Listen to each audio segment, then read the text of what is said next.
Good morning बच्चों। आज हम कार्तीय तल बनाना सीखेंगे जो हमारी कक्षा 8वीं में भी है और कक्षा 9वीं में भी है। कार्तीय तल बनाने के लिए हम दो रेखाएं बनाते हैं। ये आपकी ऊर्ध्वाधर रेखा या वर्टिकल एक्सिस है, वर्टिकल लाइन। ये आपकी क्षैतिज रेखा या हॉरिजॉन्टल रेखा है। इसको हम बोलते हैं एक्स अक्ष। जो क्षैतिज है, हॉरिजॉन्टल है, ये एक्स अक्ष है। इसमें सीधे हाथ की तरफ सब प्लस वाले नंबर होते हैं, 1 2 3 4 5। यहाँ पर उल्टे हाथ की तरफ सब माइनस की संख्याएं होती हैं, -1 -2 -3 -4 -5 -6। आप देख सकते हैं स्केल की सहायता से हमने सब बिंदु बराबर दूरी पर बनाए हैं दोनों तरफ। इसी प्रकार जब वाई एक्सिस पर हम ऊपर की तरफ जाते हैं तो सब प्लस की संख्याएं हैं, 1 2 3 4 5। और जब हम नीचे की तरफ आते हैं तो -1 -2 -3 -4 -5 -6। अक्सर देखा गया है बच्चों की उत्तर पुस्तिकाएं जब हम चेक करते हैं, बच्चे ये कार्तीय तल गलत बनाते हैं। उसमें गिनती यहाँ से 1 2 3 4 लिखने के बजाय बच्चे यहाँ से 1 2 3 4 5 6 ऐसे गिनती लेके जाते हैं। आपका कार्तीय तल ही अगर गलत हो जाएगा तो आप इसमें जो भी आलेख बनाएं वो गलत ही माना जाएगा। तो आप इसमें खास ध्यान दे रखें कि कार्तीय तल किस प्रकार बनाया जाता है। सीधे हाथ की तरफ प्लस की संख्याएं, उल्टे हाथ की तरफ माइनस की संख्याएं, ऊपर की तरफ प्लस की संख्याएं और नीचे की तरफ माइनस की संख्याएं। जब इस प्रकार हम दो एक्सिस बना लेते हैं तो आप देख सकते हैं ये 4 हिस्सों में बट गया है। 4 समकोण, 4 राइट एंगल्स बन गए हैं। इसको हम बोलते हैं प्रथम चतुर्थांश, फर्स्ट क्वाड्रेंट। इसके अंदर x की संख्याएं प्लस में हैं और y की संख्याएं प्लस में हैं, तो हम बोलेंगे प्रथम चतुर्थांश के निर्देशांक, उसके कोऑर्डिनेट्स होते हैं प्लस प्लस। हमेशा बच्चों ये रूल है कि x पहले बोला जाता है और y बाद में बोला जाता है। आपने इंग्लिश में भी पढ़ा है ABCD, x पहले आता है, y बाद में आता है।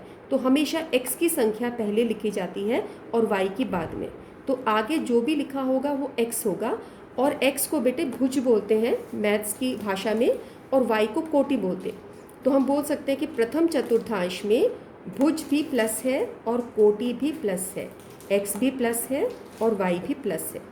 जब आप सेकेंड क्वाड्रेंट में आते हो या द्वितीय चतुर्थांश में आते हो, यहाँ पर आपको पहले x बोलना है। x क्या है?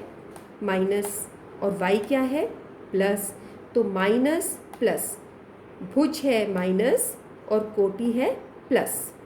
इसी प्रकार जब आप तृतीय चतुर्थांश में या थर्ड क्वाड्रेंट में आते हो, आप देखोगे x की संख्याएं सब माइनस में हैं और y की संख्याएं भी माइनस में हैं। तो इस क्वाड्रेंट में दोनों ही भुज भी और कोटि भी दोनों माइनस माइनस है। इसी प्रकार जब आप फोर्थ क्वाड्रेंट में या चतुर्थ चतुर्थांश में आते हैं, x की संख्याएं प्लस में हैं और y की संख्याएं माइनस में हैं, तो यहाँ पर हो जाएगा भुज प्लस और कोटि माइनस, प्लस माइनस। इस प्रकार से हमारा एक कार्तीय तल 4 चतुर्थांशों में बट गया और 4 प्रकार से इसके निर्देशांक लिखे गए। अब प्रश्न आपके पास आता है कक्षा 9वीं में, आपसे पूछा जाता है कि ये बिंदु कौन से चतुर्थांश में लाई करता है, आप दिखाइए। आप देख सकते हैं यदि आपसे पूछा जाएगा 0 0 कहाँ है, तो 0 0 आपका मूल बिंदु होता है। ये वाली जगह 0 0 है जिसको हम O पॉइंट से दिखा देंगे। ये बिंदु आपका मूल बिंदु है जहाँ पर x भी 0 है और y भी 0 है। ये मूल बिंदु हुआ। उसके बाद A पॉइंट देखिए 2 3, जहाँ पर x का मान 2 है और y का मान 3 है। आप देखेंगे x का मान 2 यहाँ पर है और y का मान 3 यहाँ है, तो 2 और 3 ये बिंदु A हुआ आपका। और ये कौन से चतुर्थांश में है? हाँ, ये है फर्स्ट क्वाड्रेंट में। तो हम लिखेंगे A बिंदु फर्स्ट क्वाड्रेंट में लाई करता है। इसी प्रकार जब आप -1 और 3 देखेंगे तो माइनस का बिंदु, x की माइनस वाली वैल्यूज़ कहाँ पर है? आप देखिए कार्तीय तल में यहाँ पर है -1 ये रहा। y का बिंदु है 3, y प्लस में कहाँ है? ऊपर की तरफ है। तो x -1 और y 3, ये बिंदु आपका B बिंदु होगा। और आप देखिए ये कौन से चतुर्थांश में है? ये है सेकेंड क्वाड्रेंट में, माइनस प्लस। यदि बच्चों आप इन पॉइंट्स को याद कर लेंगे कि प्लस प्लस के सारे बिंदु फर्स्ट क्वाड्रेंट में होते हैं, तो आप यहाँ से देख के बिना प्लॉट किए भी बता सकते हैं ये प्लस प्लस है तो ये फर्स्ट क्वाड्रेंट में होगा, ये माइनस प्लस है, माइनस प्लस, तो ये सेकेंड क्वाड्रेंट में होगा। इसी प्रकार माइनस माइनस वाली संख्या जहाँ पर दोनों माइनस हो वो थर्ड क्वाड्रेंट में होगा। आप देख सकते हैं दोनों माइनस है, x भी माइनस और y भी माइनस, ये दोनों आपके थर्ड क्वाड्रेंट में हुए। फोर्थ क्वाड्रेंट के अंदर x की संख्या प्लस है और y की संख्या माइनस है। आप देख रहे हो x है 3, y है -2, x की वैल्यू 3 है, y की वैल्यू है -2, जिसको हमने D बिंदु से दिखाया है। ये आपका फोर्थ क्वाड्रेंट होगा। अच्छा, अगर इस प्रकार के पॉइंट्स हों, जैसे ये है 4 और 0, यहाँ पर x की तो वैल्यू है, यानी भुज की वैल्यू है, कोटि की वैल्यू कुछ नहीं है, y 0 है, तो x की वैल्यू 4 कहाँ पर है? इस जगह पर है। y की कोई वैल्यू नहीं है, तो इस अक्ष के ऊपर y की वैल्यू 0 होती है, तो हम ये बोलेंगे कि ये x अक्ष पर होता है। ये पॉइंट कहाँ पर स्थित है? x अक्ष पर स्थित है। इसी प्रकार -3 0 देखेंगे हम उल्टे हाथ की तरफ है। F बिंदु आपका है, ये x अक्ष पर है, ये उल्टे हाथ की तरफ है। E बिंदु आपका x अक्ष पर सीधे हाथ की तरफ है। इसी प्रकार 0 और 4, यहाँ पर हम देख रहे हैं कि भुज की वैल्यू 0 है और कोटि की वैल्यू 4 है, तो हम देखेंगे कि यहाँ पर ये y एक्सिस है, y एक्सिस पर x के सारे पॉइंट 0 होते हैं, यहाँ पे सिर्फ y के ही मान होते हैं।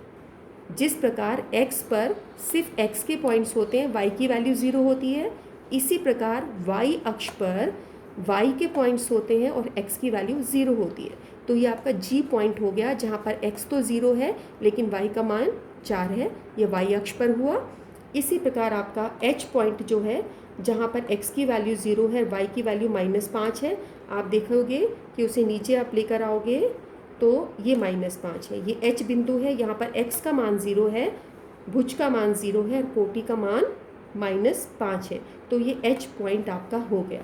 तो हमने इस प्रकार से देखा मूल बिंदु कहाँ पर है। कुछ पॉइंट्स होते हैं जो चतुर्थांश में लाई करते हैं, 1 2 3 4। कुछ पॉइंट्स ऐसे होते हैं जो किसी भी चतुर्थांश में नहीं होते, जो x अक्ष पर होते हैं या y अक्ष पर होते हैं। बच्चों, आप इसको बार बार इस वीडियो को देखो और इसको अच्छे से समझ लो, क्योंकि जब तक आपको कार्तीय तल ठीक प्रकार से बनाना नहीं आएगा और उनके निर्देशांक ठीक प्रकार से इसमें ढूंढने नहीं आएंगे, तब तक आप आलेख नहीं बना पाएंगे। कक्षा 9th में और कक्षा 10th में आलेख के बड़े सारे प्रश्न हैं और ये बहुत इजी एक्सरसाइज है, लेकिन इसका फर्स्ट स्टेप है how to draw a Cartesian coordinate. कार्तीय तल किस प्रकार बनाया जाता है, इसमें निर्देशांक किस प्रकार से दिखाए जाते हैं। तो आप इसको बार बार देखें जब तक कि आपको ये अच्छे तरीके से याद ना हो जाए। थैंक यू बच्चों।